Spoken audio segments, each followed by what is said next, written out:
dit ça dans Ésaïe 54. Ésaïe 54, le verset 1 jusqu'au verset 3. Il dit ceci. Réjouis-toi, stérile, toi qui n'enfantes plus. Donc il est en train de donner des paroles d'espoir et d'espérance à une femme stérile. Il dit, réjouis-toi, stérile. Et toi qui n'enfantes plus. Donc c'est une femme qui mettait au monde un mois et demi de stérilité précoce. Elle est privée des enfants. Et le Seigneur lui fait la promesse des grandes choses. Vous allez écouter la condition que Dieu lui donnera pour qu'elle vive des grandes choses. Il dit, toi qui, il dit, réjouis-toi, stérile, toi qui n'enfantes plus, fais éclater ton allégresse et ta joie, toi qui n'as plus de douleur, car les fils de la délaissée seront plus nombreux que les fils de celle qui est mariée, dit l'Éternel. Élargis. Je dis, les enfants de la femme qui était stérile, abonnée là, seront plus nombreux que les enfants d'une femme qui est dans un foyer. Mais il dit à la femme stérile, toi qui n'enfantais plus là, parce que le nombre des enfants qui viennent dans ton ventre là, il faut de l'espace. Il dit, élargis l'espace de ta tombe, c'est-à-dire de ta maison. Parce que les enfants là-bas, ils vont aimer courir. Ils vont faire les jeux de cascade dans la maison. Ils vont faire du salon le terrain de foot. Il dit, élargis l'espace de ta tombe. Quand on déploie les cordages de ta demeure, ne retiens pas. Donc, arrange-toi à enlever les piquets. Il dit, ne retiens pas. Allonge tes cordages et affermis tes pieds. Car tu te répandras à droite et à gauche. Ta postérité envahira des nations et peuplera des villes désertes. Alléluia. Les enfants qui sortiront de toi, ils vont envahir des nations. Ils sont nombreux. Crée de l'espace pour recevoir ce que tu as besoin. Alléluia. Je veux que Dieu puisse me bénir. Tu es content. Mais est-ce que mon cœur a de l'espace pour recevoir ce que je demande à Dieu? Alléluia. Est-ce que mon cœur a de l'espace pour ça?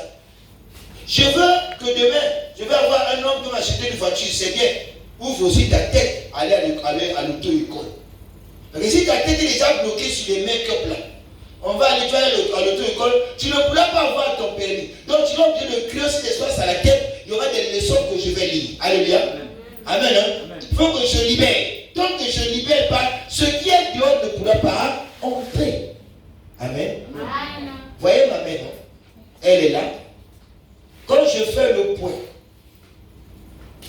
là ma main est fermée, vrai ou faux? Bon, je veux que Dieu puisse me bénir. Imaginons que dans ma main, j'ai déjà ça comme bénédiction. J'ai le travail, je suis marié, j'ai un peu mes enfants, pour moi je trouve que c'est fini. Et je me contente de ça. Moi déjà la Bible dit, voilà, si vous avez la nourriture, les vêtements, cela suffit. Il y a des choses qu'on a besoin de plus que ça aussi. Et puisque tu dis, moi c'est seulement ça. Tu dis, tu es dans, tu dis, mais espace-moi ton cœur. Tu es comme ça. Je prends la bénédiction et dépose en haut. Amen. Hein? J'ai le point. Vrai ou faux? Vrai ou faux? Maintenant, on ne peut pas sourire. Je veux que Dieu me donne. Mais comme le cœur est fermé, il n'y a pas d'espace. Ça, c'est dehors. Quand je vais ouvrir la main, je vais me retrouver où? Ça s'envoler.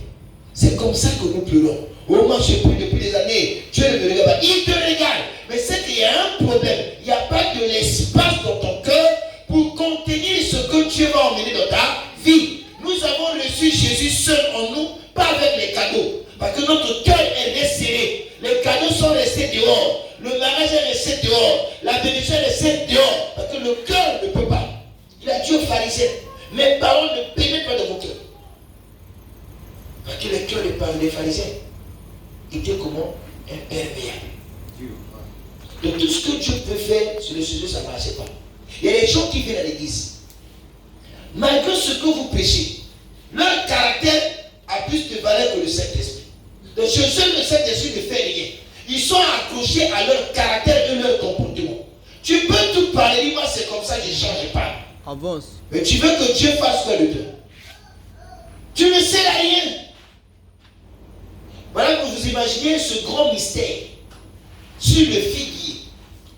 Je suis en train de faire un peu le tir sur le figuier par rapport à la révélation que le Seigneur me donne. Je dis oui, il y a un problème.